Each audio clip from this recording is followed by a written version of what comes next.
That's not who your brother looked like, is it? He didn't look like that. Does that look like it? That looks like somebody in a casket that you see at a funeral. No. Why'd you send that picture? I was concerned. Yeah, once again, you're not the smartest person in the room and you're concerned. In the heart of a quiet Michigan town, a devastating story unfolded, one that left an entire community grappling with shock and heartbreak. This is the story of Timothy Ferguson, a 15-year-old boy with autism who faced unimaginable cruelty, ultimately leading to his tragic death at the hands of his own brother, Paul Ferguson. From a young age, Timothy faced immense challenges. His autism, coupled with speech and motor impairments, made life difficult. But what no one could have foreseen was the abuse he endured within his own family. As horrifying details of Timothy's suffering surfaced, one haunting question echoed through the community. Why? Why would his own brother inflict such barbaric punishment on someone so vulnerable? In the seemingly serene suburb of Mason, Michigan, the facade of normalcy masked a horrific reality.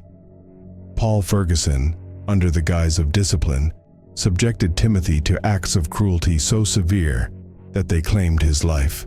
This story sheds light not only on the tragedy of Timothy's death, but also on the misunderstanding and mistreatment of individuals with disabilities.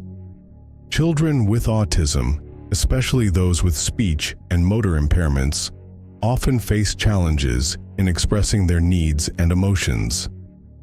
These difficulties can lead to behaviors that are misunderstood as misbehavior, resulting in frustration and, in this case, devastating consequences. For children with autism, motor impairments can make everyday tasks challenging, often leading to misinterpretations of their actions as defiance or non-compliance. Sensory sensitivities, common to autism, can cause reactions to overwhelming stimuli that are easily misunderstood as behavioral issues. Tragically, these misunderstandings sometimes result in mistreatment, treatment no child should endure. In Timothy Ferguson's case, his developmental disabilities became a cruel justification for unimaginable abuse. For what his family perceived as misbehavior, Timothy was subjected to punishments that defy comprehension. He was deprived of food and sleep, forced to endure ice-cold baths, made to vomit, and subjected to strict limits on his most basic needs, such as using the toilet. In what should have been his safe haven, Timothy was confined to a small, dark closet, so cramped it was barely fit for storage. His meals consisted of plain bread, often soaked in hot sauce, a cruel punishment disguised as sustenance. The home was sealed off from the outside world, curtains drawn, doors locked, ensuring that no one would uncover the horrors taking place inside. As Timothy's condition deteriorated, the cycle of abuse only intensified. Then, on July 6, 2022, the abuse reached its tragic conclusion. When Timothy's mother and brother tried to wake him, he was unresponsive. Over the next 18 minutes, they made futile attempts to revive him before finally calling 911. They claimed Timothy had gone on a hunger strike and wasn't waking up. What first responders discovered was a scene of unbearable tragedy. Timothy Ferguson was dead. His frail, emaciated body weighed just 69 pounds, a stark testament to the starvation and maltreatment he had endured. The truth was undeniable, and the impact of what they saw would haunt the officers forever. Police quickly arrested Timothy's brother, Paul Ferguson, and their mother, Shanda Margaret Vander Ark, holding them accountable for the unimaginable suffering inflicted on a vulnerable child who deserved love and protection. As the investigation unfolded, Paul Ferguson emerged as a central figure in the abuse, carrying out acts of cruelty under the direct orders of his mother, Shanda Margaret Vander Ark. Paul's role was that of an enforcer, implementing his mother's twisted punishments. But as the evidence mounted, the question became, how much of Paul's actions were driven by loyalty, fear, or complicity? The interrogation room became a stage where blood ties clashed with the pursuit of justice. In the dim light of that room, the air was thick with tension. Detective Harris, a seasoned investigator, employed a calculated strategy of sympathy, a delicate and tactical maneuver. By presenting himself as a confidant rather than an adversary, Harris sought to dismantle Paul's defenses and create an environment where truth could surface. Every word exchanged was a careful game of trust and doubt, as Paul wrestled with the weight of his mother's influence and his own role in Timothy's tragic death. The line between victim and perpetrator blurred, and the interrogation became a battleground, not just for facts, but for the humanity buried within a boy who had been shaped by a life of control and cruelty. What Paul revealed in that room would not only expose the depths of the abuse, but also offer a glimpse into the complex dynamic between a manipulative mother and a son caught in her web. Oh, it sounds like you were compassionate and that you cared about him, and you sent some pictures that were like, he's looking too skinny and we need to feed him. And you know, there's sometimes you get frustrated, but at the end of the day, you kept coming back to caring. You working 2 different jobs? Did you say you were working 2 different jobs? No, I used to work 2 different jobs. I heard you say that. In Oklahoma. Oh, okay. Because I think your brother was like, I want to work 2 jobs. And you're like, no, you don't. 4 hours of sleep maximum was a nightmare. That's a joke. That's not even funny, actually. Huh. Yeah, 4 hours doesn't sound like a lot to get anything done. What kind of jobs are you doing then? Fast food. In a pivotal moment of the interrogation, Detective Harris uses a subtle yet powerful approach to connect with Paul Ferguson. With a gentle joke about Paul's lack of sleep from juggling 2 jobs, Harris humanizes the conversation, creating a sense of familiarity. The detective's approachable demeanor isn't just casual, it's a carefully crafted tactic. By showing genuine interest in Paul's employment background, Harris begins to foster a connection, subtly breaking down barriers of resistance. Each exchange is designed to build trust, encouraging Paul to open up and share more about his life and the events leading up to the tragedy. This measured blend of empathy and strategy turns the interrogation into a nuanced dance, inching closer to the truth hidden beneath layers of denial and loyalty. Yesterday. And I know that not everything that we talked about was the truth yesterday. That's okay. You don't have to feel bad. You don't have to feel guilty about not telling the truth to me, okay? I want you to just focus on yourself right now and think about what's best for you. And let's try to get to the truth of what really happened with your brother, because he deserves that.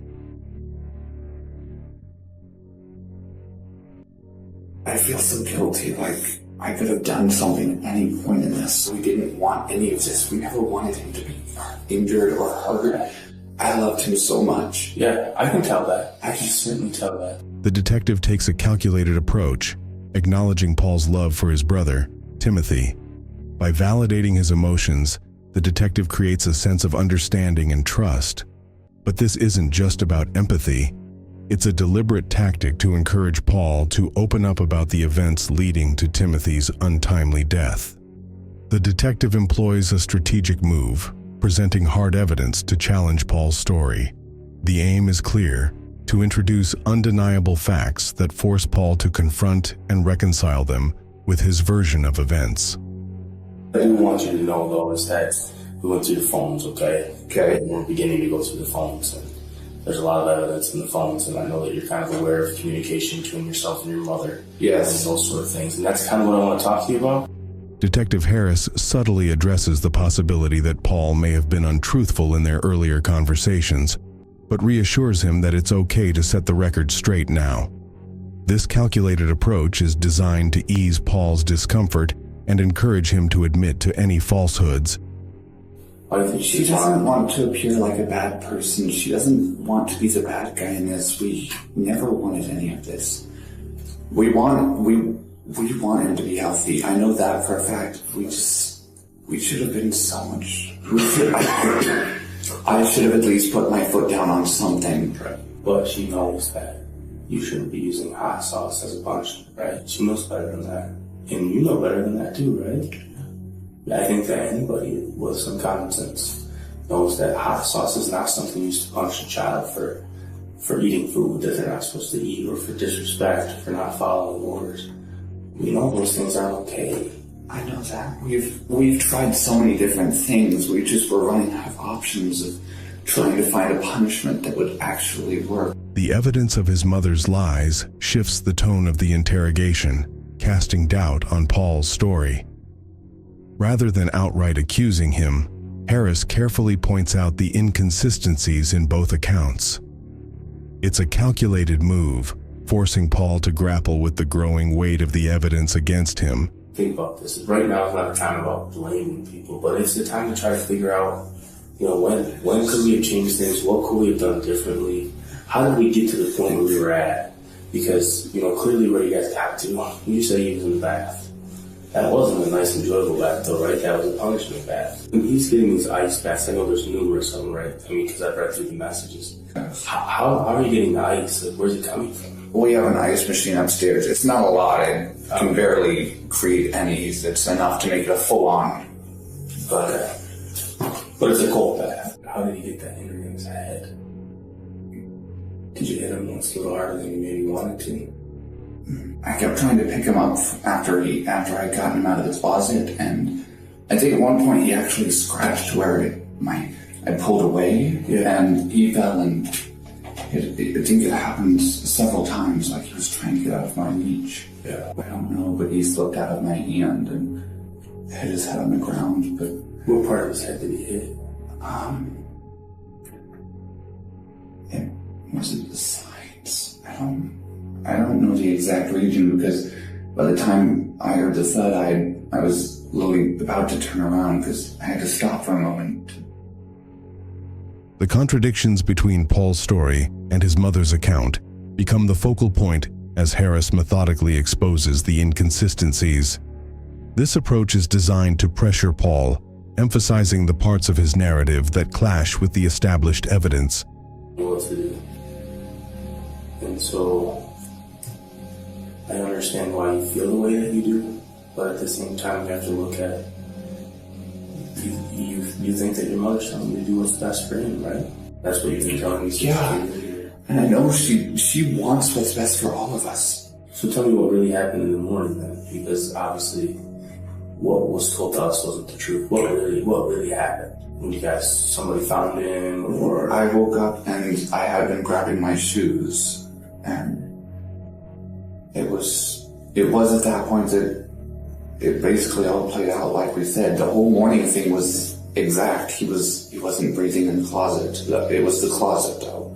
We had to get him out of the closet to try and resuscitate. So it's you and your mother that tried to get him out of the closet? We did get him out. Okay. And we tried to resuscitate. Who noticed him first? You or my mother? Okay. Did she have asked you via text to check on him on the way up? That's not what happened. She said, "Hey, can you check on him on your way upstairs?" Do you remember that text message at all? The text messages between Ferguson and his mother take center stage as Harris lays them out, pairing them with images that reveal Timothy's worsening condition. The confrontation is direct and deliberate, forcing Ferguson to face the undeniable connection between his messages and Timothy's decline. 13th, less than a month ago, you sent this picture to her and you said, "He's looking like a skeleton, we need to give him more food."